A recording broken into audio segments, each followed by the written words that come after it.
how did you sneak in? How did they allow that? You know, and the thing is that every year, or every inaugural, just about, they have this gathering, the presidential inaugural prayer breakfast, which is led by believers, but because the government won't sponsor that, but they have members of Congress, they have government officials, and all this stuff there in Washington on the day of the inauguration. And we were here on the day of the election, and this inauguration was very crucial. And so here it's like, and there's kind of like a, well, what happened was, I had mentioned, I think last time, that the Harbinger is now going to Capitol Hill, that it's touching members of Congress are beginning to read it.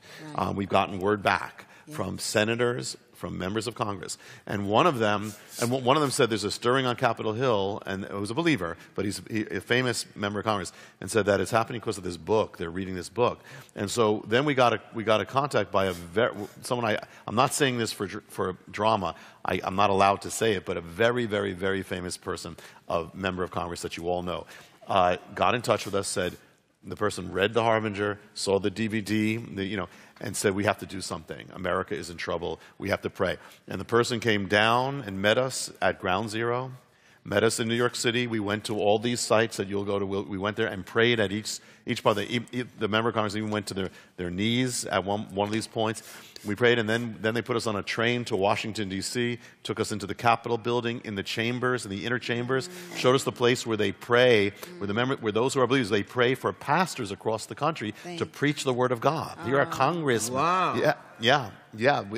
And we prayed, and over all those, we even prayed over the spot where the inauguration was going to take place. Prayed over everything.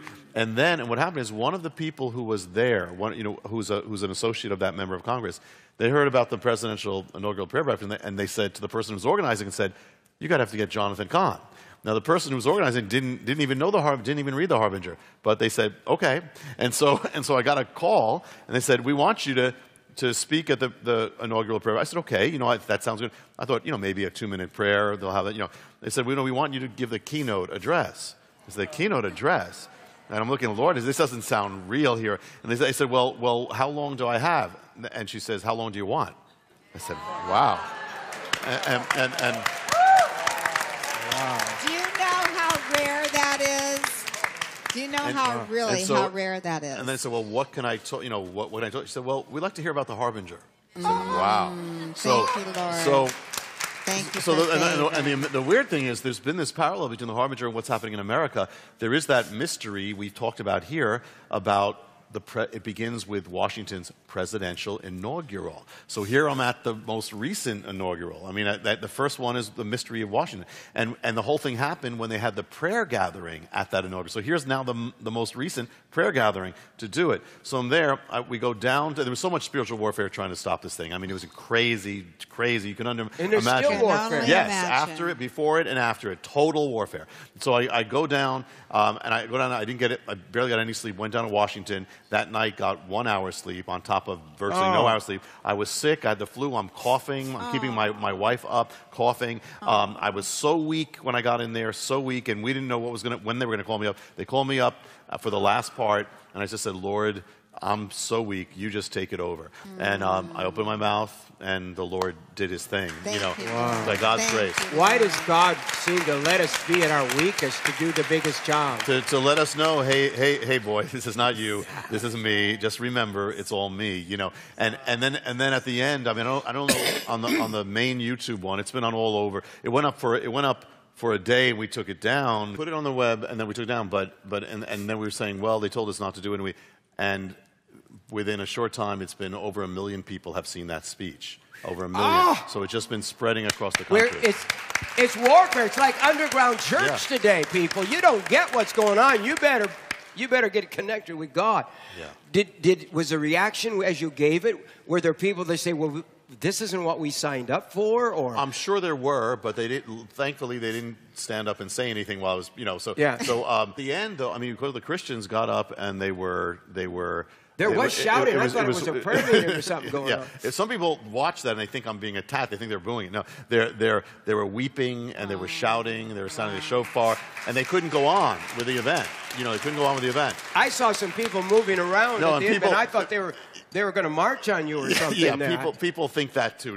No, they were getting up because they realized I was coming to the conclusion, so they were getting over to where the worship was. So people thought I was being attacked. Yeah, but no. Crazy. But there are organizations, I won't go through, who are not for the gospel. I would just say there are some very left-wing organizations, and they have run it. They have put, now all of a sudden I'm on their radar. Rabbi Cahn is one of their main people they write articles about, or at least one of them. So all of a sudden I say, wow, I never was on that site before. So I'm on these other sites, these political sites now, because they say he's influencing Congress or something. So it's kind of crazy, but I guess it's a good sign. Yeah. Those who hate the gospel have total freedom, and those that preach the gospel, we're interfering somehow with their freedom. Yeah, yeah. Let's roll just a little piece of that. The quality's poor. It comes from online. It is not, CinemaScope. But you can hear, like right? You can. But let's roll just a little piece more. We too have, as a nation, turned from God. We too have removed him as a nation from our lives.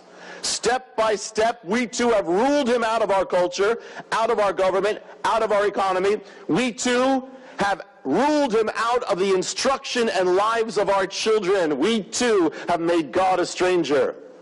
And though we still at times invoke his name as a nation, it becomes increasingly hollow and meaningless. We have made ourselves strangers to God. And as we've driven God from our national life, we have brought in other gods and idols to replace them. Gods of sensuality, violence, wealth, carnality, sexual promiscuity. And as did Israel, so too we've abandoned the ways of God and the laws of God for immorality. The nation that was established to bring the word and light of God to the world now fills the earth with pornography. We too now call evil good and good evil. And what we once knew to be immoral, we now celebrate. And what we once knew to be right, we now war against. American culture has also become a culture turned in upon itself, a civilization at war against its own foundations. And those who simply remain true to what has always been known to be true are now vilified, mocked, labeled intolerant, increasingly banned from the public square, and ultimately persecuted. We've now reached the point, this day, that a minister was driven out of the public square, banned from praying at the inaugural, for the simple reason that years ago he had preached a sermon, simply saying what the Bible clearly has always said is sin. It is a new America in which one can be banned from the public square simply for believing the Bible, where profanity is treated as holy and the holy is profaned. A new America where the Bible is treated as contraband and nativity scenes are seen as dangerous. Our culture has grown increasingly godless, vulgar, darkened. We now too ridicule, mock, and blaspheme the name of God. It wasn't that long ago that American television closed its broadcasting day with sermons about the Lord. Now our televisions and computer screens are filled with words and images once unimaginable, and God and Jesus have now become objects of comedy and mockery. It's as if a spiritual amnesia has overtaken America. And the Lord asked Israel, can a nation forget its God? And yet Israel forgot, and now we too have forgotten. America has forgotten her God. Powerful. Powerful. We're not allowed to run the whole thing, but we can run pieces of it. Thank you for saying what we need to say, Rabbi. And you were sick. I was very 1 hour sleep, very but sick. you sounded better than I've ever heard you. People are saying you should be sick more often. No! Well, in our weakness, I always pray before I speak. I say, in my weakness, be strong. Yes. And as I was speaking, I was literally as if when it was started, I was like outside of myself, saying, "What? Wow, it's happening," and because it was the Lord. Why was this inauguration so significant? You were there. Yeah. I'm looking at this. The rabbi. So proud. The rabbi. So proud. Who believes Jesus Christ is not coming, he is coming back, but he's already been here, the Messiah. And you're delivering, I believe, the most important address at the inauguration ceremony. I believe that with all my heart. This is interesting. Why is this such an important inauguration? Well, because of what it represents. What happened the last time we were together, what we saw happen to America on the course it chose was sealed on that inaugural day. Right. And so I think, but I think at the same time, for God to then, we were here, for God to then open that door, for the gospel to go like that, for the word to go like that, God's not finished either. You know, the light, the darkness and the light. And so, you know, so the thing is that at this inauguration, there were some things that were, you could say, harbingers in the sense that they were ominous things. First of all, there was no believer who was allowed to really have any part in it. You know, in the sense that there was, I alluded to it, there was a pastor who was supposed to pray. He was supposed to give the blessing. But he was banned, in a sense, hounded out by the inaugural committee of the president just because years ago he simply said what the Bible says about sin regarding marriage, you know, or regarding homosexuality. So he was banned. And so that's never happened before. Never happened before. And in fact, if you had Billy Graham, you know, Billy Graham was always at these inaugurals. Yes. If he came as a new believer today or a new preacher, he wouldn't be allowed, at least at these inaugurations, or maybe the Democrat, he would not be allowed because of his belief. We've gotten to that point in such a short time, such a short time. So he wasn't allowed, but then they had other pastors in, you know, who were totally, you know, I have to say their stands are, whatever they are, apostate regarding these issues. So they spoke, and one person was saying, you know, all these signs. One person was saying, was speaking about where you would have under God was part of the thing, and they took out under God. I mean, interesting. You know, then the president got up, you know, and for the first time and none of this is politically correct. You understand what I'm saying? The president got up, and for the first time, an American president in an inauguration called the entire nation to redefine marriage against the biblical definition of marriage. He enlisted the entire nation. He said he went through these things. People didn't realize some part of it. He said he spoke about these places, and the last place he said was Stonewall, which is people don't realize. He said this is part of our heritage now. This is part of our history. This is where we're going. These are our leaders. Basically, is what he's saying. Stonewall was the bar in New York City where in the late 1960s, and they attacked policemen who came in raiding it. They attacked them. It was violent. This is now, the president made it part of our proud history that we're all to follow.